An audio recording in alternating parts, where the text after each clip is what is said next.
The Secrets of Technology is brought to you by the StarQuest Production Network and is made possible by our many generous patrons. If you'd like to support the podcast, please visit sqpn.com/give. You're listening to The Secrets of Technology.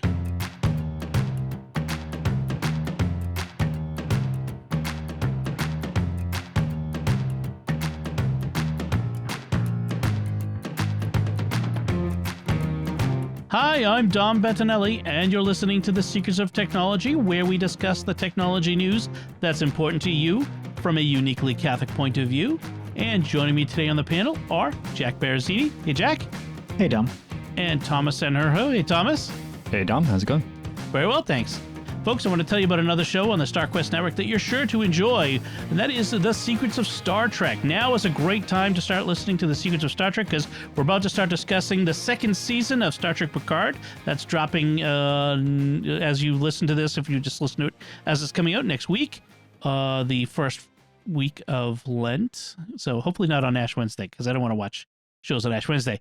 But Star Trek Picard's coming. Star Trek Strange New Worlds is coming after that. There's a whole lot of great Star Trek that's available. So you want to hop on board with The Secrets of Star Trek at sqpn.com/trek. But we are talking today about technology, and our first headline, our first story today we want to talk about is this case of the Ethereum name service, and we'll get into what that is in a second, removed a core team member named Brantley Milligan over a tweet he made in 2016. We've heard stories like this many times in the past few years about people being removed for old tweets from various things. But Brantley's tweet was notable in that he was basically upholding Orthodox Christian belief in various areas related to abortion, contraception, homosexuality, etc. And that was deemed to be beyond the pale, and he was voted out. This is it's not a job. This is an organization, a community, and they voted to remove him from that, as well as he was removed from another organization that was related to that. And so let's start by, what is the Ethereum name service? Ethereum is a cryptocurrency, so I'm guessing it's related to that. But do you guys know what Ethereum name service is?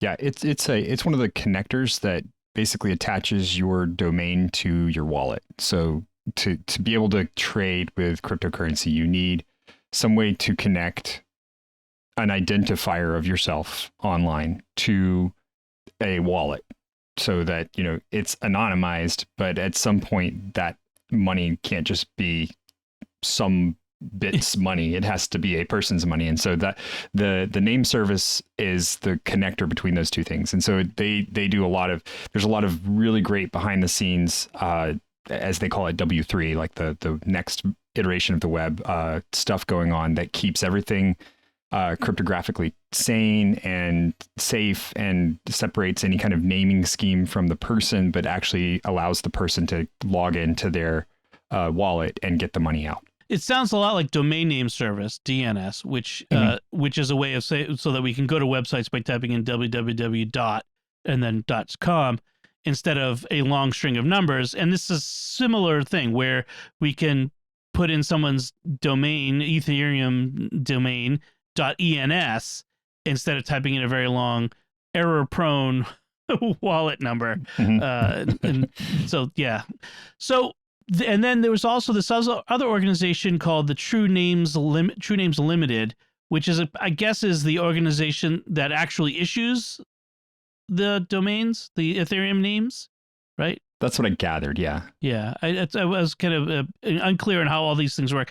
I try to understand NFTs and crypto and blockchain, and it's still a concept that I'm still trying to get my head around. I just want to sidebar on this note, because this every time I hear about crypto, I am always going to go back to the Super Bowl ad that Coinbase played, because the cross section of demographic that they're looking for is the one that sees a Technicolor monstrosity of a QR code bouncing around on a screen and actually pulls out their phone to scan it. Yeah. And that should tell you everything you need to know about crypto right there. Right. I actually have that on the list to talk about because Joanne wanted to talk about that. So I've got to bring that up next week. But yes, that's a that's a whole conversation about getting people to scan a QR code on their screen. Yeah, don't do that, folks. So so what do you think of this? This situation, Brantley Milligan is. I think we've all kind of said something like he sounds like someone we should know because he's a co-founder of something called Catholic Blockchain, which was the topic of our very first episode, or at least one of our first episodes of Secrets of Tech, and. Among the team there, in addition to Brantley, is Devin Rose, who has been a friend of StarQuest, has been on some of our shows at times. Luke Burgess, who I connected with in various ways offline, partnership with the Bush School at the Catholic University of America, where I know several people there. So I don't know Brantley, but I know a lot of people around him. And I've been a fan of this idea of the Catholic blockchain and trying to get the church to use this ledger system for helping get information distributed and verified and that sort of stuff. So Brantley's out there and he's got this tweet from years ago, and to his credit, he does not apologize for it. He's not retracted it. He said, "This is what I believe. This is a traditional Christian belief shared in many cases by a lot of Muslims, a lot of Jews, and we shouldn't be excluded from being participants in these organizations because we hold these beliefs." So what do you guys think of this situation? I mean, does it make you worry about being Christian in public and being able to participate in society and especially in tech-related ventures like this?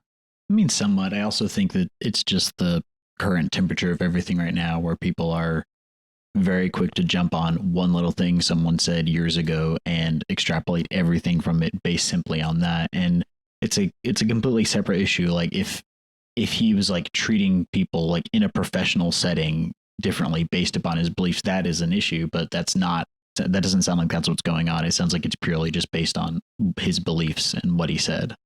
Right. And we've seen a lot of this where people who it's not based on their behavior, but on something they said or something they believe that makes them unacceptable. There was the Peter Thiel from PayPal who supported the marriage protection amendments in Utah, I think it was, or was it California, against same-sex marriage. There is the guy from Mozilla. There's several of these high-profile people out there who have been canceled, quote unquote. I do air quotes there, but or attempted to cancel because have beliefs that some people oppose. But it's a set of beliefs because we need to be very specific about this, right? It's a very specific subset of beliefs that is being canceled, right? Mm-hmm. It's not like you see this happen for other things. It is a conservative bent, very very much in that traditional pro-family vein that is suffering from this, not the myriad other things that are out there happening. You really don't see this happen. I mean, there were some attempts to have this happen around the BLM stuff, and none of them really ended up sticking. Yeah.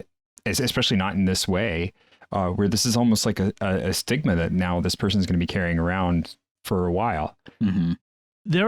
I've heard anecdotally from people who work in tech who they keep their heads down. They don't say anything about their beliefs. They don't, which, is fine. You don't really actually need to bring up your beliefs in the workplace, but they don't put anything online. They don't talk about their faith on social media. They don't express their beliefs anywhere in public because they don't want to lose their jobs or, face persecution for it. And it's hard to blame them. I mean, you're trying to provide for your family and you're trying to work. And I think there's two things you can take away from this that are really useful things to think about when you're posting online. First off, Twitter's probably not the place to post your beliefs. just period Yeah. at the end. Yeah. I really think that, 140 characters trying to sum up what you believe is not only impossible, but it's going to lead to misunderstandings. And second, reading this tweet, it doesn't sum our faith. And Right. this is where I really want to push back on he's being chastised for conservative viewpoints. The issue here is that it's a very negative view that he's placing out there. So it's an incendiary and negative thing that he's stated. Is it largely right according to our belief system? Yes, but there's so much there that we need to have a bigger discussion about than just this is evil, this is murder, this is wrong. Right. There's no And room that's for where it nuance. gets bad. Yeah, the nuance is missing. And I think my advice for that is, instead of posting those beliefs, think for a second, is what I'm posting positive? Is it a positive and affirming thing that I'm posting? And if you stick to that positive affirmation, then what are people going to come back and say? You affirmed somebody too hard. It's like, we're going to cancel you for that. So if you're worried about this kind of thing, but you still want to stay engaged with your faith in an online forum, think about the message, the tone of the message that you're sending out, and think about being positive. And there are ways to say these same things, right? But in a positive way. And that's what we want to do is, and if you think about the messaging that goes around, like just the pro-choice, pro-abortion movement, those statements, what a lot of people will say is that the rhetoric has moved to calling pro-lifers anti-abortion. And that's exactly that kind of thing, right? Where it's you've moved from the positive pro-life to the negative anti-abortion. Mm-hmm. And if you let that happen, that's when you start getting into those areas where things just get challenging and difficult. I think that this goes for most social media, but especially Twitter. It has taken like both sides of any argument and reduced it just to the equivalent of standing on the side of the road with a cardboard sign saying like the most incendiary, most like black and white version of whatever belief you have, like on either side, and it doesn't leave any sort of room for there's no room for conversation there, I feel like. And that's not to say like anyone should get fired over what they say online, unless it's like there are obviously there are things like where if you're like attacking people or whatever, but like I don't think anyone needs to get fired from their job because of something they said on their personal internet accounts. Yeah, you wonder why Westboro Baptist Church has kind of disappeared the past few years is because Twitter has outdone them. Like Twitter is more outrageous the average day on Twitter. I mean, not everyone on Twitter, but like this sort of thing that he puts here is not, it's the sort of thing you do when you're young, perhaps, or you're not as wise. I wrote things online years ago that I could probably be canceled for, I suppose. But I look at this and I say, this isn't converting anyone. This isn't changing a heart. Mm-hmm. This is in your face, provocative. It being and not provocative in a good way of provoking a conversation. It's provocative in provoking anger. I mean, that sort of thing that's what it looks like to be, or to build myself up at someone else's expense. So yeah, I mean, is it ill-advised? Sure. And I would not advise people to be this way on social media. I'm so tired of the wars, of the social media wars, and I'll talk to people about Wordle and and with the latest Star Trek, or I'll even talk about world events, but I only want to do it in ways that are not about attacking each other. Like let's attack a problem. Let's attack that sort of thing. But it's the attacks, the personal attacks, and I'm just tired of the idea that because you have a personal this particular point of view, you've caused me an injury. Mm-hmm. I'm sorry, but no one's point of view is causing me injury. It's simply their point of view. Well, and I think that's where the real problem comes in here, because this tweet's from 2016, and he became part of this board in 2019. So if it's relevant and you're going to vet people based on their previous post history, you kind of need to do that before you allow them to become a member of your organization. Right. So, what happened here was clearly that someone had an axe to grind, found a post, and then reported it to every possible organization that he belongs to that would listen to them. Mm-hmm. And then the organization, now knowing about this, is in some kind of legal conundrum where they have to do something about it. And that's just not good for anybody. Right. It doesn't benefit anyone for that to be the situation.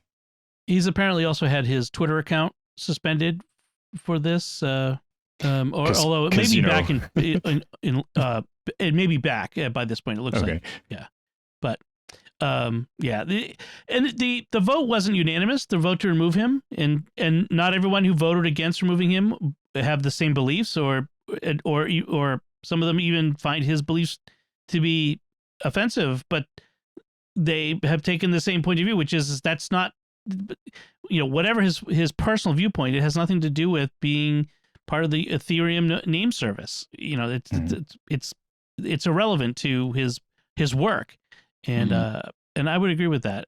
It makes me wonder. I've known people who like worked at Apple corporate who eventually felt like they had to leave because it was just an environment that challenged him not just to be tolerant of other people, but to vocally voice support for things that as a Catholic who believes his faith, what his faith teaches, he couldn't in good conscience do, and ended up, leaving that position. I mean, it's a tricky thing being a Christian, especially these days. And, there's a kind of persecution. It's not the same thing as being, sent out to the lions, but it's a kind of bloodless persecution that we have to be prepared for, but don't. I think the lesson, which is what you said, Thomas, which is, but don't do it. Don't invite it by doing something that's not a smart thing to do. So, right, yeah, excellent. So, if you want to learn more about what happened here and about Catholic blockchain, we'll have links in our show notes. You can check it out. All right, let's move on and first thank our patrons. I want to take a moment to thank our patrons who make it possible for us to create the secrets of technology, including Kathleen G., Lauren N., Dave, Christopher K., and Patrick M. Their generous donations at sqpn.com/give make it possible for us to continue the secrets of technology and all the shows at StarQuest. You can join them by visiting sqpn.com/give. All right, so our next headline is from our recurring segment, Billionaires in Space, which I have no problem with, because if you're going to have private space flight, it's going to have to be people with money doing it. But in this case, it is our friend Jared Isaacman returning to space. You may remember Isaacman as the guy who was behind the inspiration for SpaceX launch last September. That was a subject of a Netflix documentary and got a lot of attention, and he took the civilians up, and it was a big splash. And so literally, in fact, when they came back. And so he is apparently buying as many as 3 more flights from SpaceX, including possibly the first crewed space flight of this Starship rocket, which is the next gen very big rocket that they're building. So what do you guys think of this? I think it's cool. I do kind of hope that we don't end up with this kind of, basically you just get like a group of like 20 people who can afford to do this, just taking up all the flights, and it doesn't really end up advancing science at all. Yeah. I think there's a danger of that, but yeah, or making it cheaper. Yeah. Right. I want it to be cheaper, and if they keep paying exorbitant amounts for it. It kind of feels like that's what Blue Origin and Bezos' company, is doing, is that they're taking up celebrities and rich guys, and it's just this, and they're going up and they're coming down, and it's just kind of stunts, like publicity stunts. But there's no clear idea of, but what's the point? And that's what my big question with this is, he's calling this Polaris Dawn, the Polaris missions, and Isaacman, says that we're doing something, but I'm like, what do they do? What is the value of Right. these flights? What do they claim to be doing, human space research, but they've been doing that for 50 years, humans in space and the ISS and all that sort of stuff. So what's really the value here? I think he's just fulfilling his fantasy of being an astronaut, to be honest. I think that's what a lot of this is.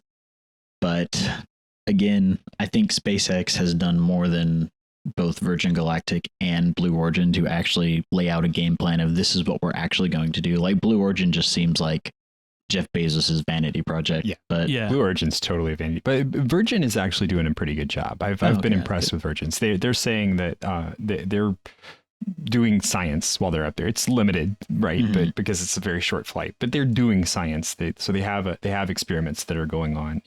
The first one was we're testing the cabin, right? Right. But they are taking things up there with them that they're analyzing. So I'll give them a pass because it feels okay. Like to pass the sniff test for me. I don't know. I'm not sure what the difference is, but it just having been into this long enough, the Virgin Galactic stuff passed the sniff test. The SpaceX stuff is real science. Like they're doing good stuff. But then it's bizarre because this doesn't feel like real science. This feels like a billionaire buying his way back up into space. And, I'll be honest, like I turned down my reservation opportunity with Virgin Galactic. I got in on when they had the first group go up, I signed up for the reservation opportunity, and I returned as one of the people that has a reservation opportunity, but you still have to pay for it. And, I'm doing better now, but, $10,000 down with basically about $500,000 flight that I have to pay for in the end of all things. And I don't have a way to raise funding. See, and that's the thing is I think that if I had a way to say, okay, I'm going to be doing these experiments, can you guys give me some funding? We'll get $500,000 together and then take the experiment out.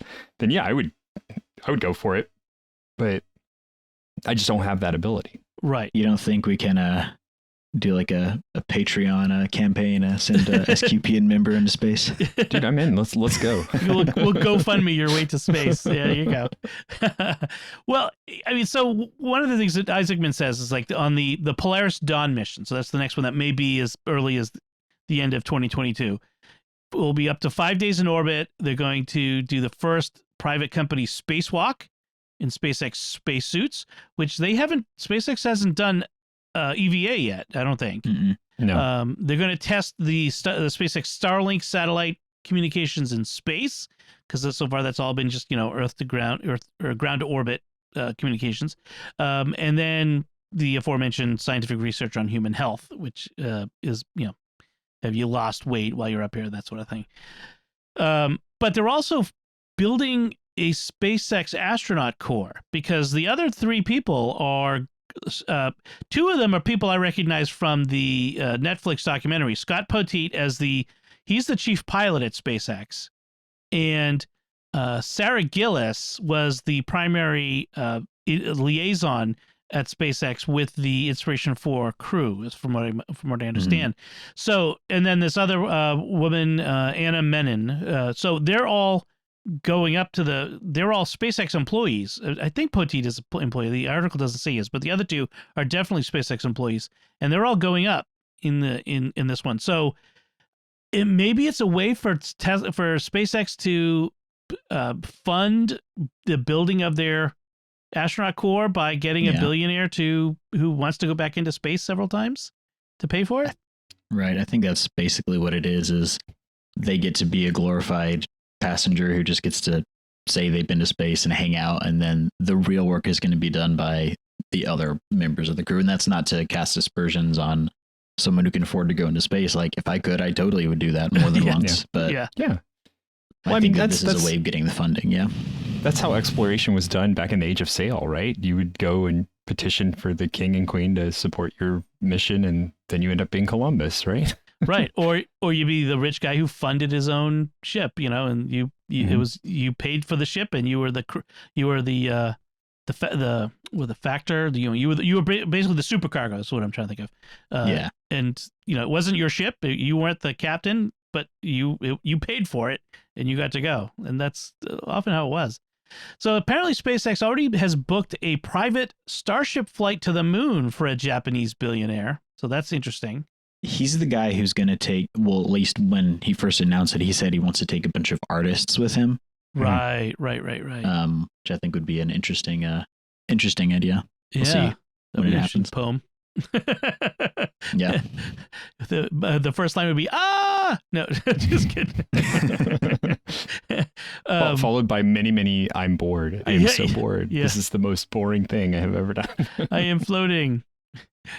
Oh man. So so this, I mean, it sounds like we're kind of down on it, but it's cool. I mean, it's just we are in the era where we have private space flight, and it's really important, I think, not to get blasé about it, because this is a big deal. This is no longer just the government shooting up expensive one-time rockets. We're in the era where people take spaceships into orbit and can bring them back down, and they're privately owned, and it's really cool. And I'm glad it's happening, and it just needs to get beyond the billionaires and needs to start becoming more of a practical thing that people can do.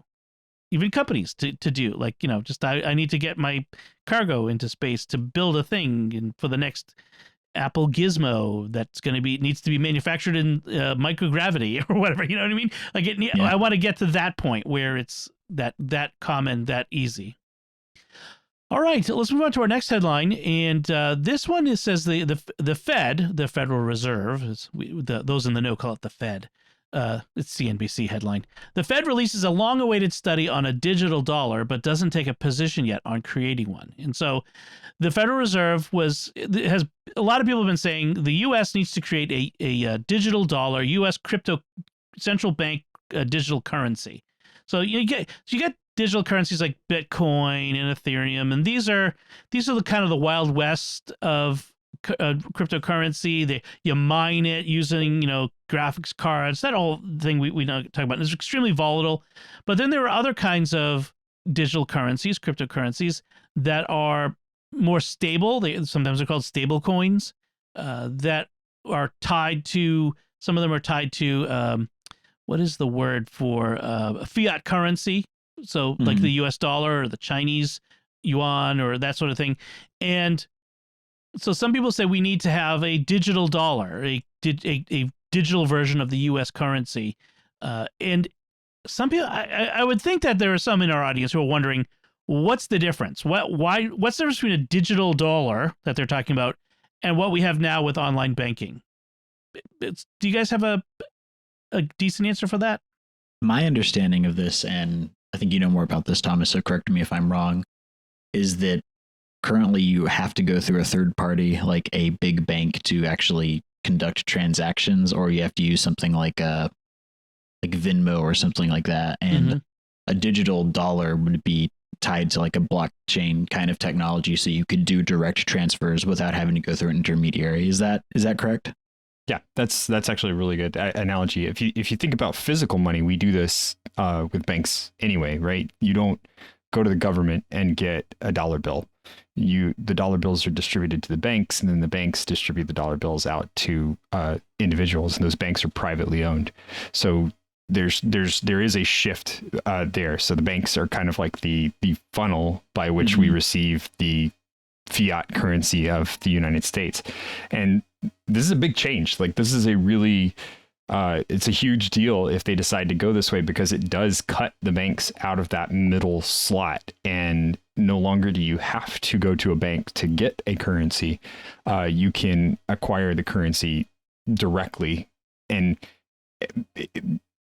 there's a lot of questions to answer there. And so I'm glad they didn't say, yeah, let's go ahead and do it, because there's a lot to it that needs to be really poked at and prodded by people that are looking at this and wondering, okay, well, if I am getting my currency directly from the government and there is no bank between us, how is that determined? Like, how do I get that? What kind of information does the government need to have about me? And then what kind of information does the government have about me when I start using that money, where now I can separate those two things. And how do we secure it and make it non-hackable? And I mean, the U.S. dollar is the world's, they call it the reserve currency. It is the money that the world's economy basically rests on. If something happens to the U.S. dollar, the world economy collapses essentially.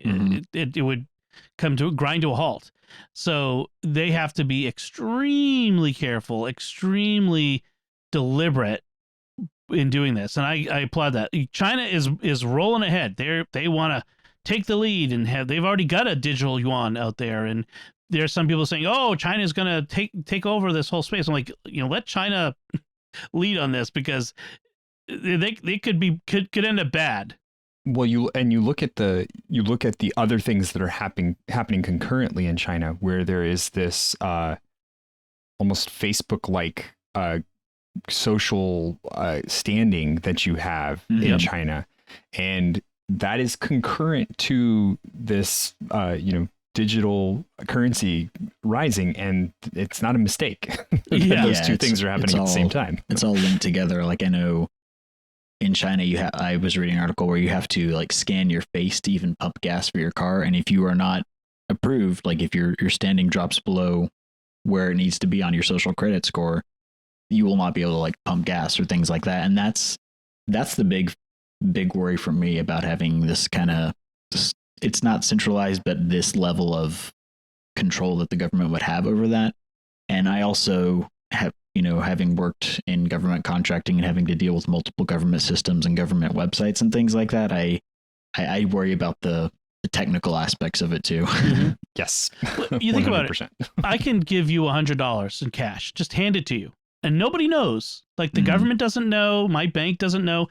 It says right on it, this is transferable, is suitable for all debts to be paid. I mean, it is just cash, and if I can hand you cash. If I have to go through a system that the government can monitor, then the government monitors all financial transactions. Potentially. Now that's the worry, is that it doesn't have to. The system doesn't have to be set up that way where the government can monitor all financial transactions. There can be anonymity in a digital dollar system, but you would have to positively set it up in such a way that that anonymity is there. It doesn't have to be built into the system. In China, it is not anonymous, and so there is no more in China people paying for things that the government doesn't know about. Transferring money that the government doesn't know about. And that's a bad thing when you have an authoritarian government. So, yeah, I am all for taking it slow. I think, in the long run, this is probably a version of this is where we're going to. I think there'll always be a way to have person-to-person transactions that don't involve a third party, I would hope. Whether it's banks or the government, that sort of thing, like just handing cash over. I have a chicken. Do you need yeah. You need me to... well, that's the thing, is the human ingenuity will always find a way to to find a way to do it. Yes. And that it also doesn't preclude other cryptocurrencies like Bitcoin and Ethereum, which are anonymized and generally, although there's some question of whether Bitcoin, the government, there was a whole big Bitcoin fraud thing that the government managed to break through the anonymity to capture the people responsible, and that we may talk about that in a future episode. But so yeah, that's it's something to keep an eye on. This is not something that's going to happen tomorrow, but we'll keep looking at it as more news comes out. And but as listeners to the Secrets of Tech, I thought there was something that you probably would be good to know, to hear about. All right, and then let's get to one of my favorite segments of the show, which is Big Tech behaving badly. No, this is a lawsuit against Google by several states and the District of Columbia, suing Google, saying that they deceived users by collecting their location data even when they believed that kind of tracking was disabled. So essentially what they're saying is the Google apps, iOS and Android, so it's not just Android, you would go in and you would say, don't record my location data. You would hit the little button and turn off location tracking, and it would continue to track your location anyway. And they have basically dug into the apps and found the data that was being recorded there and that sort of thing.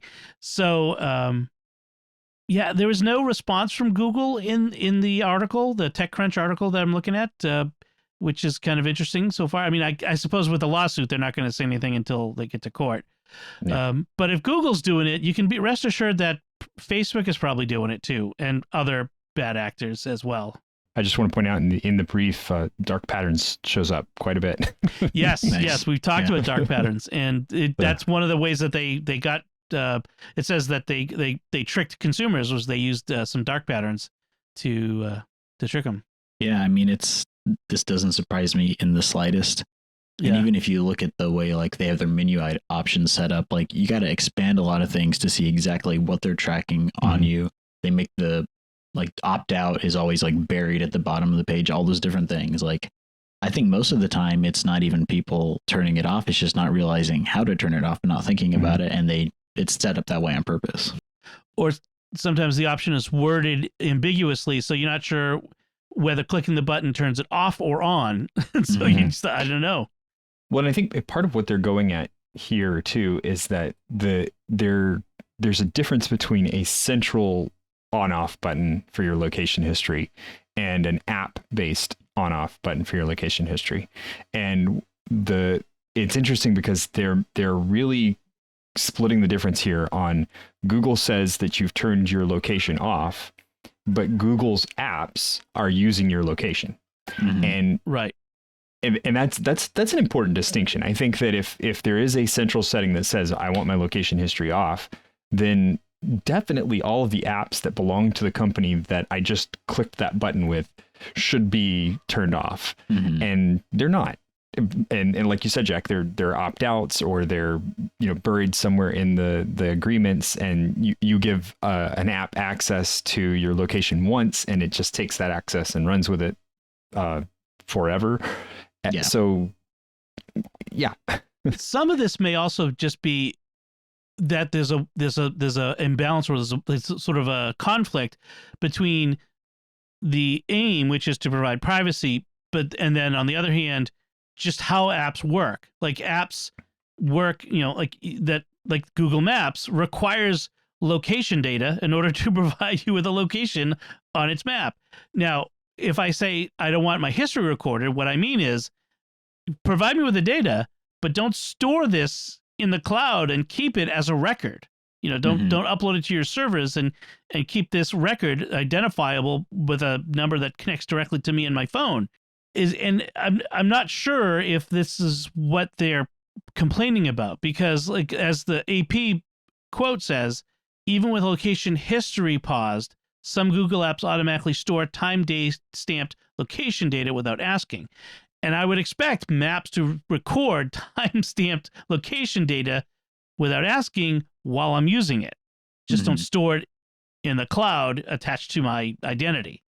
I think it's just a matter of people need to be educated more on what data is being tracked when you're using certain apps. And sometimes it's just out of necessity. If you're going to use that kind of app, it's going to record this data. Like I cannot see a scenario where someone would want to use Google Maps and then every time you open it up, it's a complete blank slate and you can't look through like, where did I go like last week? Like, right. So I think that, I mean, you could set it up that way, but I don't think it's going to be very useful for people. And I think it just needs to be more, the companies need to be more upfront about what they're collecting, where they're collecting it, and how they're using it. Yeah. What people want is they don't want the companies to be giving the information about me to other people in order to track me from a third party or even from Google. I don't want Google to be tracking me for its business purposes.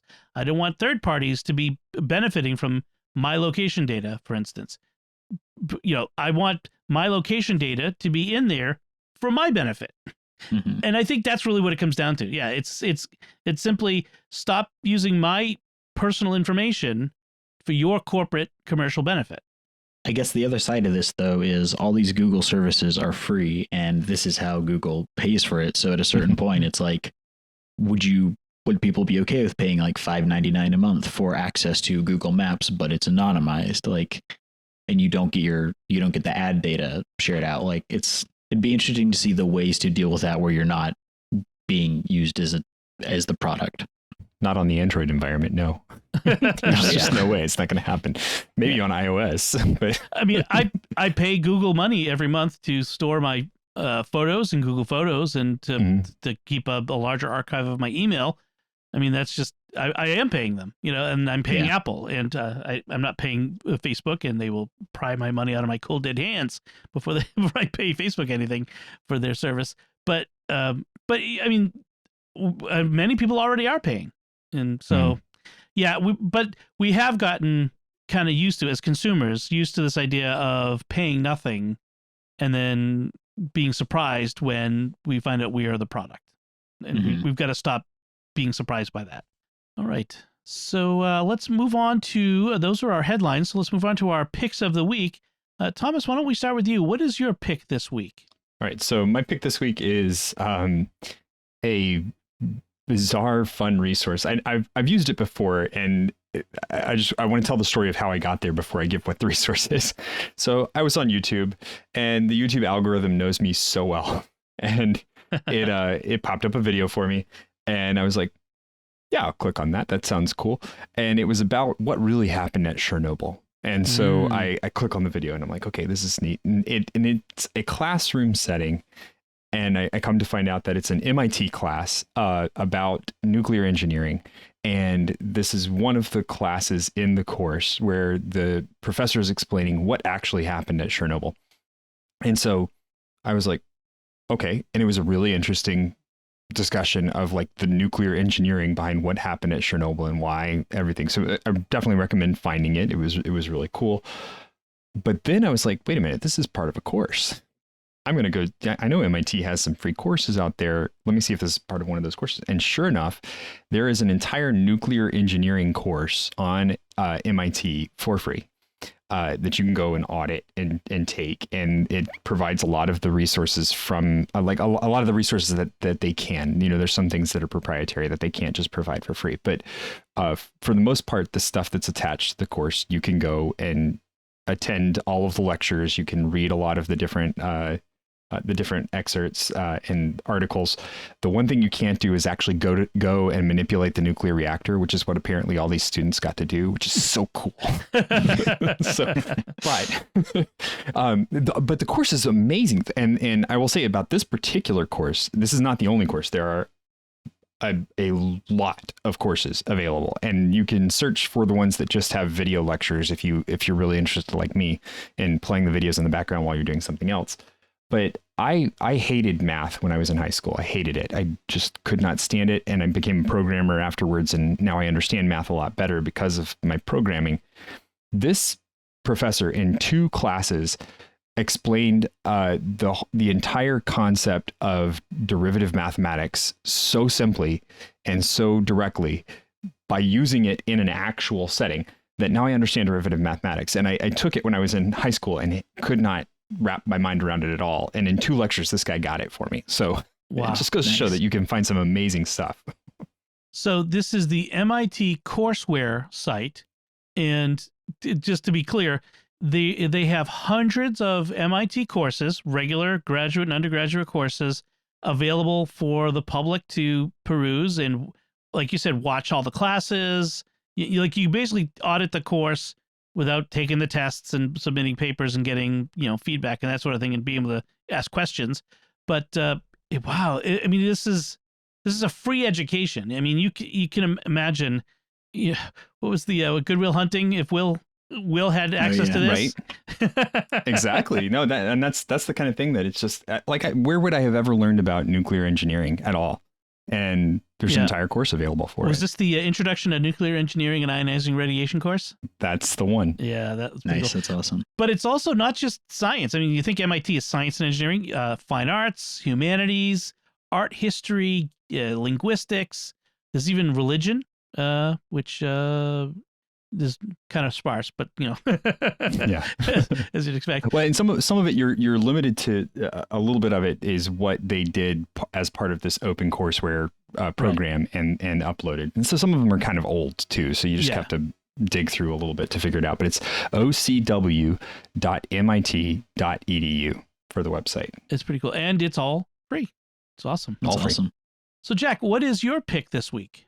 All right, my pick of the week is something that helped me solve my completely first world problem of having to plug in my AirPods, my iPhone, and my Apple Watch all at the same time. It's the Anker 533 magnetic wireless charger. It's this 3-in-1 stand that has a MagSafe charger for your phone, like a little indented kind of dimple spot where you put your AirPods, and then a little phone, like a little flip-up stand for your watch, and you put them all on there.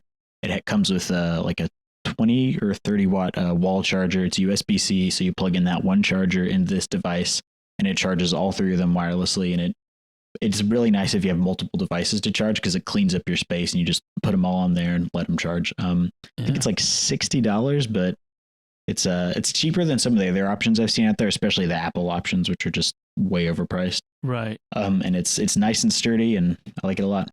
Nice.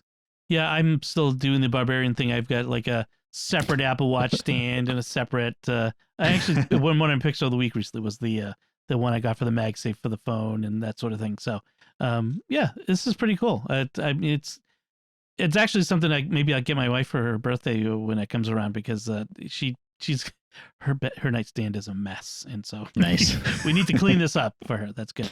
Well, the other thing is like with a lot of these the flat puck style chargers, if you put your phone on it and it slides off just a little bit, it stops charging, which happens all the time. Whereas this, gets the phone up and out of the way. So that's nice pick. I like that. So we have a listener pick of the week this week, which is a nice thing. And if listeners want to send in an idea for a pick of the week, we'd love to hear it. You can send it to technology@sqpn.com. And by coincidence, it goes along with my pick of the week. So listener John Scrivo sent in, he said, I've been a fan of ultra-thin wallets for a long time, and my newest one ticks off this box as well as having RFID blocking technology and a spot to put a micro pen. And so he's got this wallet that he got on all-ett.com. It's a nylon wallet, and it looks just like a regular wallet, but it blocks RFID, radio finder identification. So it basically blocks radio signals going through. RFID is radio finder, right? Radio frequency identification. Of course. Yeah. My brain is not working 100% today, folks. I think I've got long COVID going. Mush brain. So the wallet is the first step. But then he says, I also want to put an AirTag in my wallet, and I found a 3D printed design I liked on Etsy. I know, I wish I had a 3D printer with all the 3D printer discussions on the podcast. The holder is the same thickness as the AirTag and does take up a little more space in the wallet than I would have liked. I include a picture and links to the items in case anyone's interested, and of course I'll put the link in the show notes. I'm also curious if anyone else has tried using AirTags in their wallet and found a different solution that they liked. Hopefully the next gen AirTags will be a little thinner. Well, John, let me tell you, that's my pick of the week. I have found something that I liked. So for the longest time, and by the way, the 3D printed AirTag wallet card it's a plastic, flexible. It's got a hole in the middle. It looks like a toad in the hole with the bread and the egg for breakfast, right? And the AirTag slips right in the middle of that. So I have found Elevation Lab. I mentioned them last week. They made my pick of the week last week, and they've also made this. They just came out with this Tag Vault wallet, and basically it is a flexible, rubberish little pocket. Same thing, the hole in the middle of a rectangle that the AirTag slips in. And what it does is the AirTag is thick. I mean, that's just a problem with the AirTag. It's just going to be thick. But because it has this contoured shape, it lets it slide into the wallet easier and stays in place. They make it in two sizes: a standard size for a large wallet. They also have a compact size. I have a compact wallet, and so it fits right in there really good. I used to use a Tile Slim, which is basically the size of a credit card. The AirTag is thicker. It's just a fact of life with it, and I'm hoping Apple does make them thinner in the future. But this is smaller than the Tag Vault wallet compact is smaller than a credit card, but the larger one is about the size of a credit card, and it's $15 for the standard size, $10 for the small size. You can get in packs of two. So nice. Yeah. I did have one thing to note. A lot of RFID blocking wallets they're essentially just a metal lined wallet, and so in some cases that can affect whether an AirTag or a tile is going to work, because it's not acting like a bandpass filter where it's just blocking those RFID frequencies. It's just blocking all RF information out. So that's just something to be aware of if you're trying to use an AirTag or a tile with an RFID blocking wallet. Right. Ideally, it would have a pouch on the outside for the AirTag. Right. And then have the RFID on the other side of it. But yeah, that's a good point. If you're using an RFID blocking wallet, you may not, that AirTag may be a $30 paperweight by that point. But I really like the AirTag over the tile because it does that location tracking thing. Like it'll guide me to the wallet because I've lost it in the couch again. So nice. Excellent. Very good. And thank you, John, for that pick of the week. We appreciate it. So that should do it for us today. We'd love to hear your feedback. You can go to sqpn.com/technology or the SQPN Facebook page, facebook.com/StarQuestMedia, or send an email to technology@sqpn.com. You'll find links from our discussion and our picks of the week on our show notes there. Remember to like our episodes on Facebook, retweet them on Twitter, where we're at SQPN, and leave us comments in those places. And so until next time, Thomas Sanjurjo, thank you for joining me and sharing the secrets of technology. It's been great. Jack Baruzzini, thank you as well. Thanks, Dom. And once again, I'm Dom Bettinelli. Thank you for listening to the Secrets of Technology on StarQuest.